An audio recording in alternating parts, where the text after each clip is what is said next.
तो hello everyone, आप सभी का स्वागत है इस लेक्चर में। इस लेक्चर में हम reproduction in lower and higher plant जो चैप्टर है, उस सब कुछ देख लेंगे। उसमें कौन-कौन से मतलब ये लास्ट 10 ईयर को एनालिसिस करके बनाया है, ओके। पर दिक्कत क्या आती है, मतलब कि जब एग्ज़ाम आपके पास आ जाते हैं, एमएसटी सीटी या महाराष्ट्र बोर्ड है आपके पास, अब उसमें बहुत ही कम दिन बाकी है ना, बहुत ही कम दिन आपके पास बाकी है। अब इसमें दिक्कत क्या है कि आप जो भी लास्ट चैप्टर पढ़े थे वो अब न्यू चैप्टर आपने स्टार्ट कर दिया तो उसकी थ्योरी आपको याद नहीं रहती। वर्ड टू वर्ड तो आपको ध्यान ही नहीं रहता और आपकी नासमझी इतनी है कि आपको लगता है कि वर्ड टू वर्ड ही पेपर में लिखना है। तो ऐसा नहीं होता। अगर आप वर्ड टू वर्ड और रट्टा मार के ले जाओगे तो आपको पेपर में कुछ भी मतलब कि याद नहीं आएगा। तो क्या करना पड़ता है ना, टॉपर की क्या स्ट्रैटेजी होती है या मैंने क्या करा था और मेरे दोस्त ने क्या किया था कि क्या स्ट्रैटेजी होनी चाहिए और क्या हम याद रखें कि पेपर में भी याद आए और अच्छी तरह से हम लिख भी पाए। तो अगर आप रट्टा मारोगे तो आपको पेपर में कुछ भी याद नहीं आएगा, ये पक्का है। आप अभी इसी यूट्यूब पर अगर इस वीडियो को स्किप करके राजेश शमानी का पॉडकास्ट देखते हो 4 घंटे का, तो आपको वो पूरा याद रहेगा। उसके बाद आप जाकिर खान की कोई स्टोरी सुन लो, वो आपके पूरी याद रहेगी। आप कपिल शर्मा का शो देख लो, टीएमक्यूसी देख लो, आपको पूरी स्टोरी याद रहेगी, है ना? फिर मतलब कि कहाँ पर दिक्कत आ रही है? आपका focus, lack of focus, focus कम होने की वजह से, है ना? अगर आप यहाँ पर ध्यान रखोगे कि फोकस का, फिर मैं अब बात करूँगा आपका फोकस यहाँ पर क्यों नहीं लग रहा। है ना? ज़ाकिर खान को सुनोगे तो आपकी अच्छी मतलब कि आपका मन लगा रहेगा। उसके बाद आप मतलब कि किसी को भी चुनो आप अगर मैं बात करूँगा मूवी आप रैंडमली कोई मूवी देख लो साउथ की मूवी तो आप अच्छी तरह से उसे याद भी रख पाओगे और अच्छी तरह से उसे समझ भी लेते हो। तो इसी फ़ॉर्मूला को हम हमारे कंसेप्ट पर यूज़ करेंगे। हम क्या करेंगे, एक चैप्टर है हमारा reproduction in lower and higher plant का। इसे हम क्या करेंगे, इसे हम एक मूवी की तरह पढ़ेंगे, है ना? इस तरह से नहीं, आपको मूवी में क्या पता होता है, एक बॉलीवुड की मूवी, हॉलीवुड हम बॉलीवुड की मूवी अगर देखते हैं, तो बॉलीवुड की मूवी में हमें कन्फर्म स्टोरी पता है। एक हीरो होता है, एक हीरोइन होती है, हीरो की फैमिली बैकग्राउंड थोड़ा वीक होता है, हीरोइन की फैमिली बैकग्राउंड थोड़ी अच्छी होती है, ओके? ये हमें पता है। उसके बाद हीरो और हीरोइन मिलकर शादी करते हैं और बच्चा करते हैं। और पार्ट 2 के लिए हमें थोड़ा सस्पेंस किया जाता है, मतलब कि जो भी लास्ट में मूवी के लास्ट में पार्ट 2 के लिए कुछ ना कुछ छोड़ा जाता है। पार्ट 2 के लिए हमें सस्पेंस क्रिएट किया जाता है ना? तो यही हम अब तक बॉलीवुड में हमने देखा और ये मूवी का कांसेप्ट हमारे मन में इतना बैठा हुआ है। अगर हम कोई भी मूवी देखने को स्टार्ट करते, अब हम स्टार्ट करेंगे इस चैप्टर को एक मूवी की तरह, है ना? एक पिक्चर आप जैसे स्टार्टिंग में बैठते हो, इंटरवल आता है, उसके बाद एंडिंग आता है और कुछ क्लाइमैक्स होता है, जहाँ पर आपको अंडरस्टैंड होता है, अरे यार! ये क्या हो गया? तो बस इसी कांसेप्ट को हम पकड़ेंगे और इस चैप्टर को एक स्टोरी के माध्यम से समझेंगे जिससे कि आपको ये चैप्टर कभी भी याद मतलब कि कभी भी आप इसे नहीं भूल सकते। तो इसे मतलब कि याद ऐसे नहीं करना है कि हाँ, ये इस तरह से होता है, ये प्रोसेस है, ये प्रोसेस का नाम है, नहीं। कुछ डिफरेंट ट्रिक्स है, कुछ डिफरेंस यादें हैं, मतलब कि कुछ स्टोरी है रिलेटेड। बिहाइंड द कांसेप्ट कुछ स्टोरी होती है, जो स्टोरी अगर आपको पता हो तो आप वो कांसेप्ट कभी भी नहीं भूल सकते। तो स्टार्टिंग से स्टार्ट करते हैं, ओके? स्टार्टिंग से स्टार्ट करते हैं चैप्टर को। सिर्फ मतलब कि बात क्या है, जब तक आप लास्ट तक में साथ नहीं दोगे तो आपको कुछ भी ध्यान नहीं रहेगा, है ना? कपिल शर्मा का अगर आप शो देख रहे हो तो आपको मतलब कि फोकस बढ़ाना पड़ता है।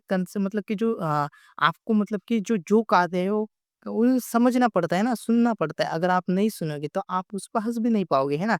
तो उसी तरह से सेम कांसेप्ट यहाँ पर आपको देना है। आपको कांसेप्ट को समझना है, मतलब कि पूरी तरह से फुल कंसंट्रेशन के साथ सिर्फ सुनना है।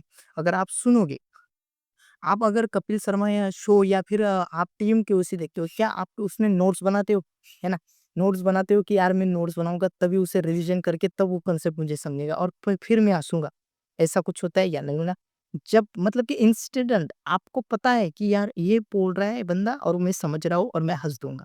आपको पता है ना? तो उसी कांसेप्ट को आपको यहाँ पर लगाना है। अगर आप अच्छी तरह से सुन लोगे, अच्छी तरह से देख लोगे, समझ लोगे तो सब कुछ हैंडल हो जाएगा। ओके, सब आपके हाथ में है ना, मेरे हाथ में कुछ नहीं। मैं तो सिर्फ़ आपको एक मतलब कि बहुत सारी थ्योरी है जो कि एक पेज पर उतार दे रहा हूँ और स्टोरी बता दे रहा हूँ। याद रखना और उसे समझना आपकी ज़िम्मेदारी है ना?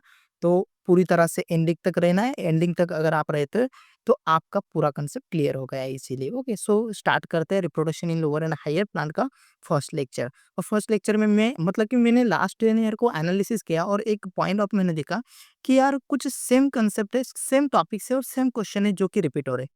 अब उसमें क्या, है ना? अब वही टॉपिक्स, वही क्वेश्चन अगर रिपीट हो रहे हैं तो उससे हमें याद रखने में दिक्कत ही क्या है? तो दिक्कत तो यही है भैया कि याद ही नहीं रख पा रहा है ना, तो वो दिक्कत आज आपकी दूर होने वाली है। आपको सिर्फ़ समझना है और देखना है कंसेप्ट को, ओके? तो सबसे पहले मैं स्टार्ट करता हूँ चैप्टर को, चैप्टर पर आएँगे। तो मैं पूरी ओवरऑल फ़िल्म की तरह ही स्टोरी आपको अंडरस्टैंड करा देता हूँ, जिसके कारण आपको समझ में आएगा कि एक्चुअल में क्या होने वाला है ना? मैं एक स्टोरी बता देता हूँ, जिसके कारण आपको समझ में आएगा कि एक्चुअल में होने वाला क्या है, ओके? तो आप यहाँ पर देख सकते हो, तो मैंने क्या किया है, एक बॉलीवुड मूवी में एक हीरो होता है, एक हीरोइन होती है। आपकी ही यहाँ पर हीरो कौन है? मैं यहाँ पर थोड़ा इसे बिगर कर देता हूँ, है ना? हाँ। तो यहाँ पर आपका हीरो है एंथर, मतलब कि एंथर नहीं, हीरो आपका मेल गैमेट है, और ओके, और हीरोइन आपकी है फीमेल गैमेट। आपका हीरो कौन है? मेल गैमेट, और आपकी हीरोइन कौन है? Female gamete. अब इस हीरो की अगर मैं फैमिली बैकग्राउंड की बात करूँ, तो ये मेल गैमेट्स के बाप, मतलब कि जो इसके डैडी है वो है आपके पोलिंगरेन, और इसका जो दादा है वो है आपका एंथर। मतलब कि एंथर में से कौन आएगा? आपका पोलिंगरेन, और पोलिंगरेन क्या सिंथेसाइज करेंगे या क्या फॉर्मेशन करने वाला है? Male gamete. अब वैसे हीरोइन की अगर मैं हिस्ट्री बता दूँ, तो हीरोइन की हिस्ट्री क्या है बेटा? Female gamete. फीमेल गैमेट कहाँ से, मतलब कि कहाँ से बिलॉन्ग करता है? उसकी माँ कौन है? ओवुल, और उस ओवुल की माँ कौन है? ओवरी। ओवरी क्या सिंथेसाइज़ करेगी? ओवुल। ओवुल के अंदर क्या फॉर्मेशन हो गया आपका? Female gamete. ये इतनी सी स्टोरी है, ये अगर आपको अंडरस्टैंड हुई हो तो लाइक कर देना वीडियो को, लाइक करना नहीं भूलना है ना? हाँ। तो देखो, अब मेल गैमेट कहाँ पर सिंथेसिस हो रहा है? एंथर के पोलिंग ग्रेन में आपके मेल गैमेट फॉर्मेशन हो रहे हैं। अब इसी प्रोसेस को क्या कहेंगे? मेल गैमेट फॉर्मेशन हो रहे हैं, इसे कहेंगे हम माइक्रोस्पोरोजेनेसिस। अब फीमेल गैमेट फॉर्मेशन हो रहे हैं ओवल में, इसे क्या कहेंगे? Megasporogenesis, okay. अब ये दोनों जो है, मेल और फीमेल, अब हीरो और हीरोइन का मिलना तो तय है, उन्हें मिलना तो पड़ेगा ना, तो कहाँ पर मिलेंगे? तो जो जहाँ पर मिलेंगे उस मतलब कि जो जहाँ पर मिलेंगे उस प्लेस को कहेंगे हम स्टिग्मा, जो कि क्या है? फ्लावर का पार्ट है। आपको पता होगा स्टिग्मा, स्टाइल और ऐसे 3 पार्ट होते हैं। तो सबसे पहले जो रीजन होता है वो है स्टिग्मा। तो स्टिग्मा पर आपका कौन मिलेगा? मेल गैमेट, है ना? तो ये तो आपको पता ही है ना? हाँ, मेल गैमेट वहाँ पर स्टिग्मा पर आना ही है। तो उसी प्रोसेस को, मतलब कि जो एंथर है आपका, वो कहाँ पर पहुँचेगा? आपका स्टिग्मा पर। तो उसी प्रोसेस को हम पॉलिनेशन कहेंगे। अब पॉलिनेशन करने के बाद जब आपका मेल गैमेट स्टिग्मा पर पहुंच गया है, तो स्टिग्मा में से वो कहाँ पर आएगा? ओवरी में। ओवरी में आपका क्या प्रेजेंट है? ओवुल। ओवुल में जाकर वो फ्यूज होने वाला है, ओके। ओवुल में वो डिफरेंट टाइप की, मतलब कि एक सेल होती है, एंटीबॉडल सेल होती है, सेकेंडरी सेल होती है, उन्हें फ्यूज करेगा। अब उन्हें फ्यूज करने के बाद ही आपका क्या होगा? डबल फर्टिलाइजेशन होने वाला है। तो स्टोरी तो आपको याद होगी, स्टोरी समझ में आ रही है ना? हाँ, तो कमेंट करना स्टोरी क्या समझ में आई और क्या नहीं समझ में आई, ओके। मैं सिर्फ़ ये ओवरऑल बता रहा हूँ ना, डिटेल में भी पढ़ते हैं, 1 मिनट में डिटेल में भी पढ़ते हैं, ओके। उसके बाद डबल फर्टिलाइज़ेशन होने के बाद क्या फॉर्मेशन होगा? सीड फॉर्मेशन होगा, मतलब कि सीड। और आप क्या करना पड़ेगा हमें? पॉपकॉर्न खाते हुए पार्ट 2 का वेट करना पड़ेगा, है ना? बॉलीवुड मूवी में तो ऐसा ही होता है ना, पार्ट 1 देखने के बाद पार्ट 2 का सस्पेंशन रखा जाता है। तो उसी तरह अब सीड कैसे बनेगा? ये सस्पेंशन है, तो देखते हैं एक्चुअल में क्या होता है, ओके।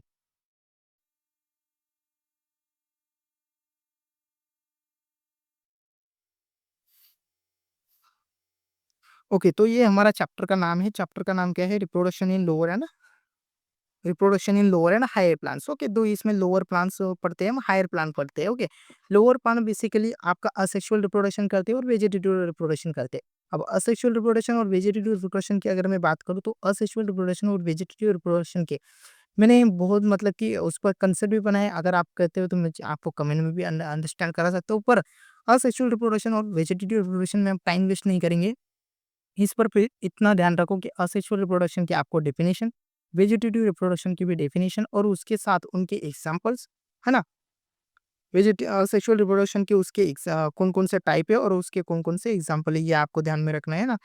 बस अगर इतना आप कर लेते हो तो आपका हो जाता है। असेक्सुअल रिप्रोडक्शन में इतनी कुछ, मतलब की बात नहीं है। आप सिर्फ इस बात पर ध्यान करो, ओके। उसके बाद वेजिटेटिव रिप्रोडक्शन के 3 टाइप्स आते हैं, कटिंग, ग्राफ्टिंग और टिश्यू कल्चर। तो ये तुम अगर पढ़ लोगे या इनका एग्जांपल भी याद रखोगे तो आपका हो जाएगा। जो डिटेल कंसेप्ट है, जो कि लास्ट 10 ईयर से रिपीट हो रहे हैं, वो हम देखेंगे, ओके। अब बात करो सेक्सुअल रिप्रोडक्शन में, सेक्सुअल रिप्रोडक्शन में मैंने क्या बताया, मेल गैमेट होना चाहिए आपका और फीमेल गैमेट। अब मेल गैमेट कहाँ पर फॉर्म हो रहा है मैंने आपको बताया एंथर में। तो सबसे पहले देखेंगे एंथर का structure, okay. Structure of anther क्यों देख रहे हैं स्ट्रक्चर ऑफ एंथर, क्योंकि स्ट्रक्चर ऑफ एंथर में आपका पोलिंग रिंग फॉर्मेशन हो रहा है, पोलिंग रिंग में आपका मेल गैमेट फॉर्मेशन हो रहा है, इसीलिए हम पढ़ रहे हैं एंथर का स्ट्रक्चर। एंथर की स्ट्रक्चर की अगर मैं बात करूँ तो आउटर मोस्ट लेयर जो होती है उसे कहते हैं हम epidermis, okay. Epidermis, okay, outermost layer उसे कहते हैं एपिडर्मिस, और उसके बाद आती है इंडोथेसियम। एपिडर्मिस और इंडोथेसियम आपका प्रोटेक्शन का काम करती है, ओके। अब उसके नीचे आती है आपकी मिडल लेयर जो कि 2 से 3 लेयर की बनी होती है, ओके। और उसकी सबसे इनर मोस्ट लेयर होती है स्पोरोजिनस टिश्यू की टैपेटियम। टैपेटम ये क्या करती है, नरिशमेंट और न्यूट्रिशन प्रोवाइड करती है स्पोरोजिनस टिश्यू को। स्पोरोजिनस टिश्यू है आपका आगे चल के पोलिंग ग्रेन फॉर्मेशन कर रहा है, तो पोलिंग ग्रेन फॉर्मेशन करने के लिए उसे एनर्जी, न्यूट्रिशन और नरिशमेंट, मतलब कि नरिशमेंट थोड़ा-सा चाहिए ना यार, न्यूट्रिशन भी चाहिए, तो वो न्यूट्रिशन कहाँ से लेगा, वो टैपेटम प्रोवाइड करेगी, है ना? ये क्वेश्चन याद रखो, ये क्वेश्चन आपको पूछा जाएगा एमसीक्यू में, है ना? हुँ। तो वो स्ट्रक्चर ऑफ आपने क्या देखा, structure of anther, okay, structure of anther आपने देख लिया। अब स्ट्रक्चर ऑफ एंथर में क्या बने, आपने पोलिंग ग्रेन बने। अब पोलिंग ग्रेन को स्टडी कर लेते हैं एक बार। पोलिंग ग्रेन का स्ट्रक्चर एक बार मैं आपको दिखा देता हूँ, पोलिंग ग्रेन का स्ट्रक्चर कैसा आता है, ओके। अब पोलिंग ग्रेन की अगर मैं स्ट्रक्चर बोलूँ तो आउटर मोस्ट लेयर उसे कहते हैं एक्साइन और इनर मोस्ट लेयर उसे कहते हैं इंटाइन, ओके। पोलिंग ग्रेन का ये स्ट्रक्चर है आपका, ओके। अंदर आपको साइटोप्लाज्म दिखाई दे रहा है, बस इतना ही है। बस इतना ही है, ओके। पर अगर आप यहाँ पर देखो कि आपकी जो एक्साइन होती है, यहाँ पर कुछ न कुछ मतलब कि गैप प्रेजेंट है, उस गैप को कहते हैं हम जर्म पोर। जहाँ जर्म पोर में से आगे चलकर आपकी पोलन ट्यूब फॉर्मेशन होने वाली है, ओके। तो ये कंसेप्ट आपको याद रखना है। अब पोलन ट्यूब मैंने आपको बताया एक्साइन स्पोरोपोलिन की बनी होती है, स्पोरोपोलिन एक हार्डेस्ट स्ट्रक्चर होता है। इंटाइन आपकी बनी होती है वो मतलब कि सेलुलोज प्लस पेक्टिन की बनी होती है, ओके। ये बात आपको ध्यान में रखना है। अब अगर मैं बात करूँ पोलिंग ग्रेन में, अगर मैं बात करूँ पोलिंग ग्रेन के स्ट्रक्चर का, तो पोलिंग ग्रेन में 2 टाइप की सेल होती है। एक होती है वेजिटेटिव सेल और सेकंड होती है आपकी जनरेटिव सेल। वेजिटेटिव सेल के पास एक मतलब कि न्यूट्रिशन बड़ा, मतलब कि बड़ा वाला न्यूट्रिशन न्यूट्रिशन बता रहा हूँ मैं, बड़ा वाला नेकेड आइज़ क्या प्रेज़ेंट होता है, उसके बाद न्यूक्लियस प्रेज़ेंट होता है, ओके, जिससे कारण उसके बाद न्यूट्रिशन भर-भर के, क्योंकि देखो सबसे ज़्यादा जो स्पेस ऑक्यूपाई करके रखा है, किसने करके रखा है, वेजिटेटिव सेल। अब जिसके पास ज़्यादा ज़मीन होगी उसके पास तो पैसे भी तो ज़्यादा होने वाले, जिसके पास ज़्यादा से फार्मिंग होती है उसके पास ज़्यादा पैसे। तो वेजिटेटिव सेल के पास ज़्यादा से ज़्यादा उन्हें एरिया ऑक्यूपाई करा है, निकेल से मतलब कि निकेल आपके पास न्यूक्लियस है, तो उसकी वजह से वो क्या कर रही है ना, उसके पास क्या न्यूट्रिशन प्रोवाइड कर रही है, किसे, जनरेटिव सेल को। अब ये जो जनरेटिव सेल है यही आपके काम की सेल है, ये जनरेटिव सेल आपकी आगे चलकर क्या बनाने वाली है, मेल गैमेट्स। अब ये जनरेटिव सेल में कुछ ना कुछ डिवाइडेशन होता है ना? डिवीजन स्टार्ट हो गया, माइटोसिस स्टार्ट हो गया, मेयोसिस स्टार्ट हो गया, है ना? तो डिवीजन स्टार्ट हो गया ना, ओके। तो सेल डिवीजन स्टार्ट हो गया और यहाँ पर आप देख रहे हो सेल डिवाइड हो रही है और यहाँ पर आपके 2 मेल गैमेट फॉर्मेशन हो गए। मेल गैमेट किसने फॉर्म किया? Germinative cell, generative cell, okay. ये बात आपको ध्यान में रखनी है, और वेजिटेटिव सेल सिर्फ उसको न्यूट्रिशन प्रोवाइड करे। अब ये मेल गैमेट और मैंने आपको बताया था यहाँ पर जर्म पोर से, है ना? मतलब कि अंदर-अंदर जहाँ पर एब्सेंट है, एग्ज़ाइन जहाँ पर एब्सेंट होती है वहाँ पर प्रेज़ेंट होता है आपका जर्म पोर, और वो जर्म पोर में से आपकी फॉर्मेशन होती है पोलन ट्यूब की। अब ये पोलन ट्यूब में से क्या एंटर किए थे आपके मेल गैमेट्स, है ना? मेल गैमेट्स आपके एंटर हुए, पर मेल गैमेट्स के आगे भी कुछ है, वो है ट्यूब न्यूक्लियस। ट्यूब न्यूक्लियस क्या करता है? इसे गाइड करता है मेल गैमेट को। मेल गैमेट को पता नहीं है कि कहाँ जाना है, क्या कुछ करना है, उसे सिर्फ गाइड कौन करता है? ट्यूब न्यूक्लियस, जो भी ट्यूब न्यूक्लियस है उसे गाइड कर रहा है, ओके, यस, ये बात आपको पता चल गई। तो ये ही था आपका डेवलपमेंट ऑफ मेल गैमेट। आपका मेल गैमेट फॉर्मेशन हो चुका है। हमने क्या देखा? स्ट्रक्चर ऑफ एंथर देखा, स्ट्रक्चर ऑफ एंथर में हमने पोलिंग ग्रेन पढ़ा, पोलिंग ग्रेन का स्ट्रक्चर देखा, और पोलिंग ग्रेन ने कैसे वेजिटेटिव सेल और जनरेटिव सेल डिवाइड करके मेल गैमेट फॉर्मेशन कर दिया। तो ये सब हमने पढ़ा अभी तक। अब नेक्स्ट पढ़ेंगे हम क्या? हमारा मेल गैमेट फॉर्मेशन होकर रेडी है। अब फीमेल गैमेट, मेल गैमेट है, फॉर्मेशन हो गया, हीरो की एंट्री हो चुकी है, अब हीरोइन की एंट्री बाकी है ना? तो अभी हीरोइन के पास जाएँगे, तो हीरोइन के पास मैंने सबसे पहले आपको बताया था ओरी में आता है, ओके। ओरी में क्या प्रेज़ेंट होता है? ओल। अब यहाँ पर ध्यान दो ज़रा, अगर आप यहाँ पर ध्यान देते हो, तो यहाँ पर आपको दिखाई दे रहा हो, यहाँ पर फिगर किसकी है? यहाँ पर फिगर कैसी है? Anatropous Oval. एनाट्रोपस ओवल जो एंजियोस्पर्म में कॉमनली प्रेज़ेंट होता है, वो होता है anatropous Oval, okay, anatropous Oval present होता है। तो एनाट्रोपस ओवल की अगर मैं बात करूँ, है ना? तो आउटर मोस्ट इंटीग्यूमेंट होता है और उसके बाद इनर इंटीग्यूमेंट होता है और उसके बाद प्रेजेंट होता है आपका न्यूक्लियस। ओके, सो पहले आउटर मोस्ट इंटीग्यूमेंट, मतलब कि इनर इंटीग्यूमेंट और प्रेजेंट होता है न्यूक्लियस। ओके, ये न्यूक्लियस आपका प्रेजेंट है। अब अगर मैं यहाँ पर बात करूँ एम्ब्रियो सैक की, ओके, इस पूरे टॉपिक को, इस पूरे मतलब कि जो होल स्ट्रक्चर है इसे कहते हैं एम्ब्रियो सैक। अभी इस एम्ब्रियो सैक में 3 टाइप की सेल प्रेजेंट होती है। फर्स्ट 3 एंटीपोडल सेल, सेकंड आपकी प्रेजेंट होती है सिनर्जिड सेल और थर्ड आपकी प्रेजेंट होती है एक सेल और लास्ट में प्रेजेंट होती है सेकेंडरी न्यूक्लियस। अब इस सेकेंडरी न्यूक्लियस की खासियत क्या है, उसके नाम में ही दिखा रहे हैं सेकेंडरी न्यूक्लियस, मानी कि सेल एक ही है पर न्यूक्लियस दो है। ओके, ये उसकी खासियत है। ओके, ये आपको ध्यान में रखना है। मैंने एम्ब्रियो स्ट्रक्चर का स्ट्रक्चर आपको बताया। ओके, अब चला जा जो होता है वो टिप पे प्रेजेंट होता है और जो माइक्रोपाइल होती है वो ओपन एरिया होता है। आपको इस स्ट्रक्चर को देखकर क्या लग रहा है कि आपका जो पोलन ट्यूब है वो कहाँ पर फ्यूज होगी और कहाँ से एंटर होगी? आपको पता चल रहा है देखते ही खत्म कि यहाँ पर ओपन है ना? ओपन है तो से माइक्रोपाइल से आपकी क्या करिए, पोलन ट्यूब जो होती है वो एंटर करती है ना? और मेल गैमेट को यहाँ तक पहुँचाने का काम करती है। ओके, सो इस कंसेप्ट को हमें पता चल गया।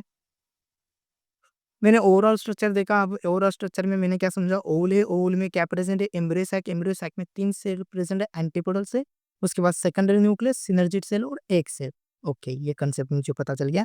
और एंजियोस्पर्म में जिस मतलब कि हायर प्लांट्स होते हैं उनमें एनाट्रोपोसोल मतलब कि कॉमनली प्रेजेंट होता है। ओके, ये बात मैंने पता चल गया।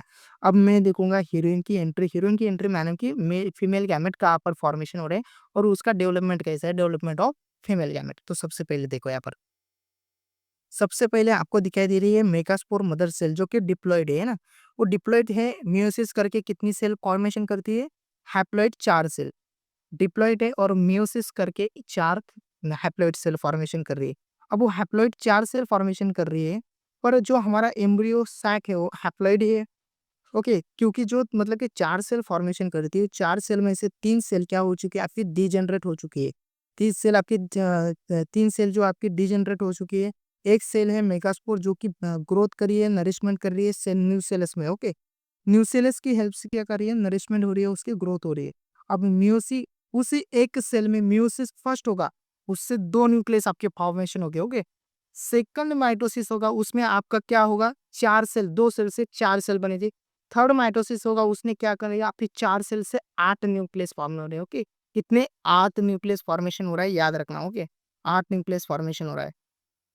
अब अगर यहाँ पर बात करूँ तो ऊपर से एंटीपोडल सेल फॉर्मेशन होगी, नीचे 2 सिनर्जेटिक सेल और 1 सेल फॉर्मेशन हो गया और 2 पोलर न्यूक्लियर फॉर्मेशन हो गया। ओके, अब न्यूक्लियर फ्यूजन होगा, मतलब अब उन्हें अरेंज भी तो होना पड़ेगा ना, 8 न्यूक्लियस है, उन्हें सिस्टमैटिक अरेंजमेंट भी तो चाहिए ना।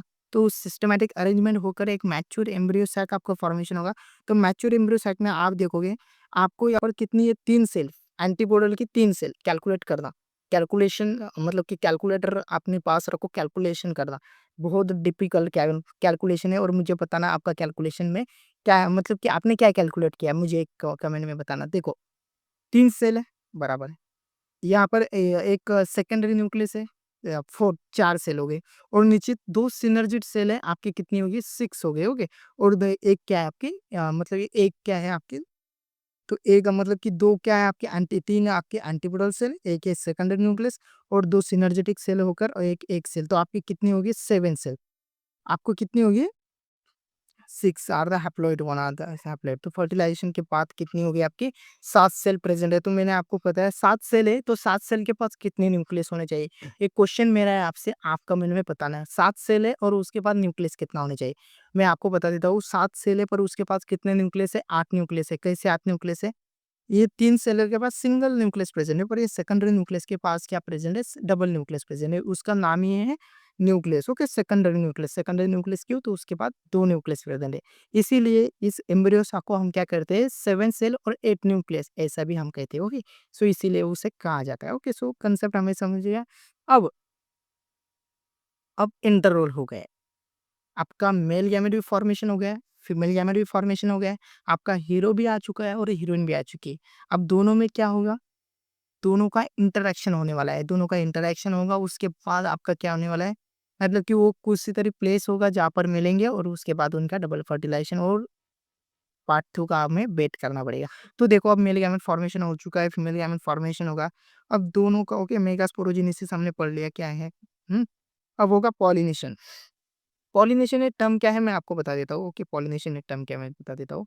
पॉलिनेशन मतलब कि पोलिंग ग्रेन्स जो है, पोलिंग ग्रेन आपको पता है वो नॉन मोटाइल है जो कि चल नहीं सकते। ओके, नॉन मोटाइल माने कि खुद से चल नहीं सकते है ना, खुद से चल नहीं सकते, खुद से मूवमेंट नहीं कर सकते, उसे नॉन मोटाइल कहते हैं। इजीली बात है। ओके, तो यहाँ पर क्या होता है आपका जो एंथर है, पॉलिनेशन माने कि पोलिंग ग्रेन जो है आपका वो ट्रांसफर करेगा फ्रॉम एंथर टू स्टिग्मा। मतलब कि हमने देखा कि जो भी मतलब कि आपका पोलिंग ग्रेन बना है वो कहाँ पर बना है आपका एंथर में, और वो ट्रांसफर करके रखा मतलब कि ट्रांसफर होकर कहाँ पर जा रहा है, स्टिग्मा जो कि फीमेल पार्ट है ना। हाँ, आपका एंथर क्या है, मेल पार्ट, और फीमेल पार्ट क्या है, स्टिग्मा, स्टिग्मा पर मूवमेंट कर रहा है। ऐसा ही होता है ना। हाँ, हीरो क्या करता है अपना घर छोड़ के कहाँ पर जाता है, जब भी हीरोइन दिखाई दे उसी प्लेस पर जाता है। तो उसी तरह आपका पोलिंग ग्रेन भी वो रूल फॉलो कर रहा है। फॉर्मेशन हुआ उसका एंथर पे जो कि मेल पार्ट है, और ट्रांसफर कहाँ पर हो रहा है, फीमेल पार्ट के एंथर स्टिग्मा पर। ओके, स्टिग्मा पर मतलब कि transfer of pollen grain from anther to stigma, this process is called as a pollination. समझ आया कि नहीं मुझे कमेंट में बताना, समझ आया कि नहीं मुझे एक बार बता देना, है ना। Transfer of pollen grain from anther to stigma, this process is called as a pollination. रट्टा नहीं मारना, रट्टा नहीं मारना, कंसेप्ट को समझना है ना। मैं समझा रहा हूँ ना, मैं समझा रहा हूँ, रट्टा नहीं मारना। ओके, यस, रट्टा नहीं मारना है मैं। ओके, तो ये बात है ना, ये कंसेप्ट आपको पता होना चाहिए। पॉलिनेशन क्या है आपको पता चल गया कि आपका जो पोलिंग ग्रेन है वो आपका स्टिग्मा पर जाएगा। यहाँ पर एक हम ड्राइंग बना लेंगे थोड़ी सी। ओके, थोड़ी सी अच्छी तरह से एक ड्राइंग बना लेंगे जिससे कि आपको थोड़ा कंसेप्ट पता होगा। Okay, yes.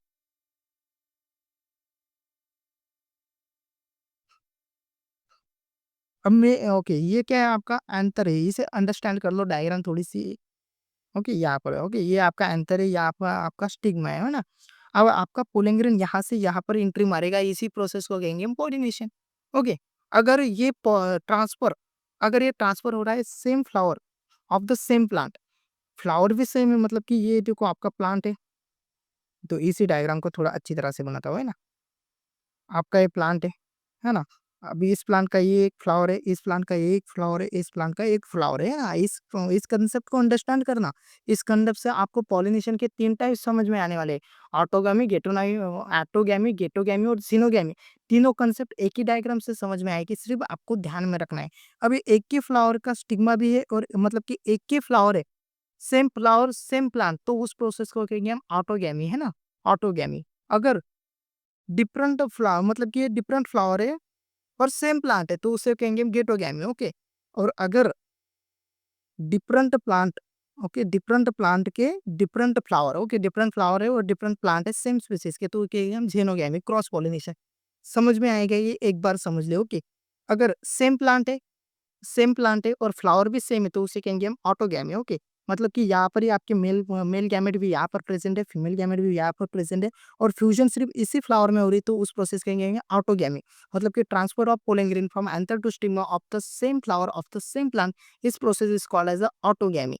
और अगर ये डिफरेंट फ्लावर है, सेम प्लांट तो सेम है, पर फ्लावर आपका डिफरेंट है, और इस मेल गैमेट मतलब कि ये जो मेल गैमेट है यहाँ का, ये यहाँ पर फीमेल गैमेट पर मतलब कि ट्रांसफर होता है, उस प्रोसेस को कहेंगे transfer of pollen grain from anther to stigma of the different flower of the same plant, this process is called as geitonogamy. अब मैकेनिकली ये क्रॉस पॉलिनेशन है, पर जेनेटिकली ये ऑटोगैमी है। तो ये क्वेश्चन आपको एमसीक्यू में पूछा जाएगा, याद रखना। ओके, और अगर डिफरेंट प्लांट के ही फ्लावर में एक्सचेंज हो रहा है, क्रॉस पॉलिनेशन हो रहा है, अगर या इसका मेल गैमेट है ना, इस फ्लावर का मेल गैमेट इसकी फीमेल गैमेट पर अगर आपका ट्रांसफर हो रहा है, तो उस प्रोसेस को कहेंगे हम cross pollination, xenogamy. Okay, transfer of pollen from anther to stigma of the different plant of the same species, different flower of the different plant of the same species, इस process is called as xenogamy. Okay, so यही concept था pollination का। अब next concept पर बढ़ेंगे। Next concept क्या है आपका, वो देख लेंगे एक बार। ओके, सो देखो ये मैंने मतलब कि शॉर्टकट्स में बताया, स्टोरी के फॉर्मेट है, तो ज़्यादा टाइम नहीं लूँगा आपका। Okay, yes. तो पॉलिनेशन हो गया आपका। पॉलिनेशन के डिफरेंट डिफरेंट टाइप्स होते हैं। क्रॉस पॉलिनेशन में डिफरेंट डिफरेंट डिफरेंट टाइप्स होते हैं, बायोटिक और अबायोटिक। देखो मैं एक बार आपको ये भी बता देता हूँ, सिस्टमैटिक से बता देता हूँ कुछ। ओके, अबायोटिक होते हैं और बायोटिक होते हैं। ओके, अबायोटिक होते हैं और बायोटिक होता है। अबायोटिक में आपका क्या आता है, विंड पॉलिनेशन, जो कि एनेमोफिलिक कहा जाता है। ओके, देखो याद क्या रखना है इसमें, ये याद रखना है, pollination by the wind is called as anemophilic. MCQ में पूछा जाएगा, ये बात रखना। और एडाप्टेशन सबके सेम है। अगर आप डिफरेंस कर लोगे, मेरे पास ही टाइम रहता तो मैं आपको बता देता, डिफरेंस सब सेम है, मतलब कि अडाप्टेशन सब सेम है, ओके। हाँ, तो pollination by water is called the hydrophily, ये आपको ध्यान में रखना है। बायोटिक एजेंट में क्या देखना है, pollination by insect is called the entomophily, okay. Pollination by bats is called as a chiropterophily. उसके बाद ये याद है, pollination by the birds is called as ornithophily, ये बात आपको ध्यान में रखना है बस। हाँ, ओके। कुछ इतना कुछ नहीं, आउटब्रीडिंग डिवाइसेस आप पढ़ लेना एक बार, हो जाता है, ओके, यस हो जाता है। यूनिसेक्सुअलिटी मतलब कि आउटब्रीडिंग डिवाइसेस क्या है? हमें क्या करना है, मतलब कि सिनोगैमी होना चाहिए, ओके, इसके लिए प्रोत्साहन करना है। तो हम मतलब कि प्लांट को एक ही, मतलब कि मेल गैमेट को हम रूम में बंद कर देंगे, जिससे कि कारण क्या होगा, हाँ, मतलब कि वो कहाँ पर फ्यूजन ही नहीं कर पाएगा ना, सिंगल होगा, है ना? तो ये कांसेप्ट है आपका यूनिसेक्सुअलिटी का, ओके। उसके बाद डाइकोगैमी है, प्रोटैंड्री, ओके। प्रोटैंड्री माने कि क्या, आपका एंड्रोशियम पहले मैच्योर हो जाएगा और देन गायनोशियम मैच्योर होगा। प्रोग्रामी, ओके, प्रो माने फर्स्ट, एंड्रो माने एंड्रोशियम, फर्स्ट कौन मैच्योर होगा, आपका एंड्रोशियम, उसके बाद में गायनोशियम, ओके। प्रोगैनी, गैनी माने कि गायनोशियम, फर्स्टली आपका मैच्योर होगा गायनोशियम, उसके बाद आपका एंड्रोशियम, ये बात ध्यान में रखना। ओके, सो देन हेर ओके, हेटेरोस्टाइल ये थोड़ा-सा पढ़ लेना, कोई इतनी रॉकेट साइंस नहीं है। अब नेक्स्ट अगर बात करूँ, polling pistol interaction, polling pistol interaction मैंने क्या बताया आपको? मैंने क्या बताया आपको, पॉलिनेशन मतलब कि अंत पोलिंग ग्रेन कहाँ पर ट्रांसफर करा है, आपका देखो डायग्राम की मदद से समझ लेंगे। ओके, यस, ये आपका स्टिग्मा है, ये आपका पोलिंग ग्रेन है, ये आपका मतलब कि अंतर है, पोलिंग ग्रेन ट्रांसफर होगा, ओके। स्टिग्मा पर पोलिंग ग्रेन आपका आते से ही, ओके, कलर चेंज करते हैं। कलर को क्या हो गया? हाँ,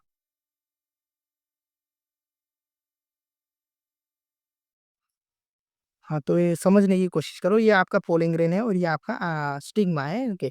अब स्टिग्मा और पोलिंग ग्रेन में कुछ केमिकल इंटरैक्शन हो गए, मतलब कि अब आप अगर आप शादी में बात करो, तो शादी में दुल्हन क्या कहती है, कबूल है, मतलब कि क्या है, एक्सेप्ट है, क्योंकि उसने दूल्हे का चेहरा देखा और उसे देखने के बाद उसने एक्सेप्ट किया, क्योंकि उसमें कुछ इंटरैक्शन हुए, है ना? मेल में और फीमेल में कुछ इंटरैक्शन हुए, उस वो फीमेल ने क्या किया, एक्सेप्ट किया। तो इसी तरह से स्टिग्मा और पोलन ग्रेन में कुछ इंटरैक्शन, केमिकल इंटरैक्शन होते हैं, जिससे कारण स्टिग्मा उसे, मतलब कि सेम स्पीशीज का है कि नहीं, ओके, वो अंडरस्टैंड करते हैं कि अगर ये पोलन पिस्टिल इंटरैक्शन ना होता, तो आपका मतलब कि आप ये देखते होते कि आलू के पेड़ को, मतलब कि जो आलू का प्लांट्स है, उस पे आपके टमाटोस आ रहे, टोमेटोस के इसमें आपके मतलब कि दूसरे ही, मतलब कि आप मतलब कि मतलब कि डिफरेंट स्पेसीज़ ग्रो कर रही है डिफरेंट प्लांट पे, तो इस तरह से उलझन हो जाती है। तो ये केमिकल इंटरैक्शन होना बहुत ही इम्पोर्टेंट प्रोसेस होती है ना? समझ में आया ना? हाँ, बस। यस, तो ये आपका ये कुछ बात नहीं है। हाँ, डबल फर्टिलाइज़ेशन मैं समझा देता हूँ एक बार, डबल फर्टिलाइज़ेशन क्या है, अंडरस्टैंड कर लो एक बार। मैंने आपको क्या बताया, अब अभी तक हमने क्या देखा, मेल गैमेट फॉर्मेशन हुआ है, फीमेल गैमेट फॉर्मेशन है, दोनों का फ्यूजन हुआ है, दोनों कहाँ पर मिले हैं, स्टिग्मा पर, और उस मिलने की प्रोसेस को क्या कहते हैं, हम ट्रांसफर प्रोसेस को पॉलिनेशन। अब दोनों मिलकर कहाँ पर आएगी, आपका स्टिग्मा पर। मैं जो इतनी तरह से मतलब कि चिल्ला चिल्ला कर बता रहा हूँ, स्टिग्मा क्या है, स्टिग्मा क्या है, जहाँ पर मेल और फीमेल गैमेट का इंटरेक्शन होता है, उस प्लेस को कहेंगे हम स्टिग्मा। तो ये वो स्टिग्मा है ना, इसी की बात कर रहा हूँ मैं, है ना? हाँ, तो अब ध्यान में रख, मैंने क्या बताया था कि मेल गैमेट कितने फॉर्मेशन हुए हैं, 2। अब दोनों मेल गैमेट किसकी मदद से ट्रांसफर हो रहे हैं, पोलन ट्यूब के, मतलब कि जो पोलन ग्रेन है आपका यहाँ पर, और पोलन ट्यूब की मदद से दोनों क्या कर रहे हैं, ट्रांसफर हो रहे हैं ना।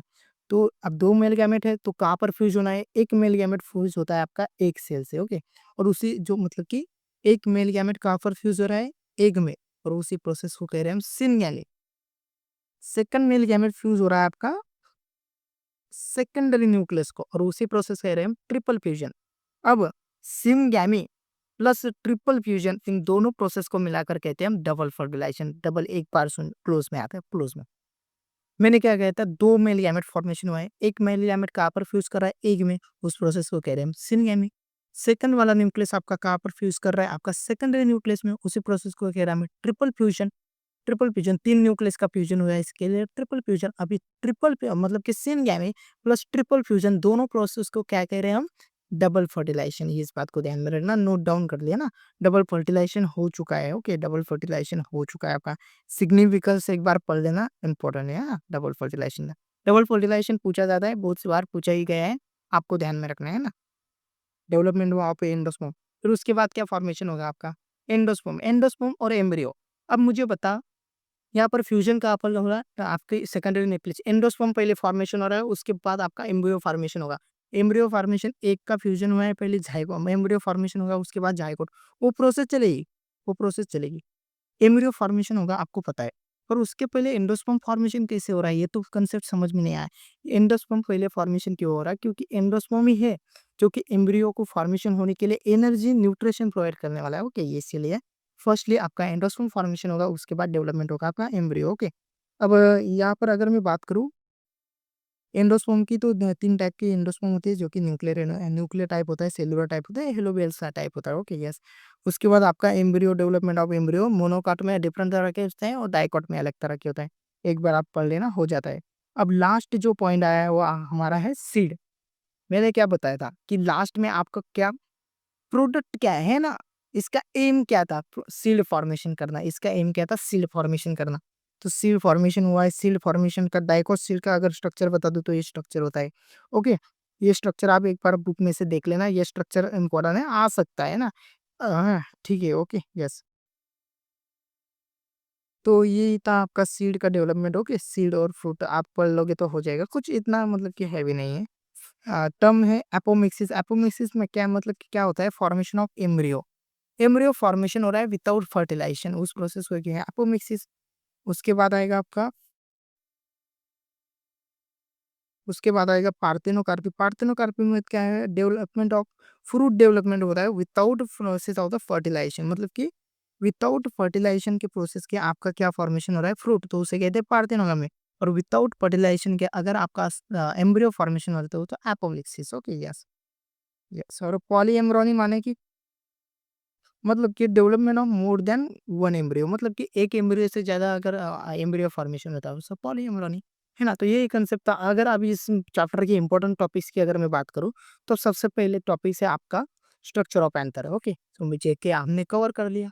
उसके बाद है मेगास्पोरोजेनेसिस, माइक्रोस्पोरोजेनेसिस, जो कि हमने कवर कर लिया है।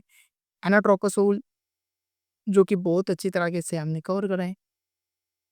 डबल फर्टिलाइजेशन बहुत अच्छी तरह से कवर करा है। पॉलिनेशन, उसके तीनों टाइप्स को अंडरस्टैंड करा है।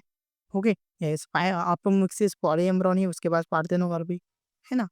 पूरा हो गया है हमारा। अभी हो रहा है 32 मिनट्स हो रहा है वीडियो को स्टार्ट करे हुए, और आपने पूरा चैप्टर भी पढ़ लिया, उससे स्टोरी फॉर्मेट भी समझा। स्टोरी फॉर्मेट क्या थी पता है ना? ओके, स्टोरी क्या थी? एक मेल गैमेट होगा, एक फीमेल गैमेट होगा, हीरो होगा, हीरोइन होगा, दोनों का फ्यूजन होगा।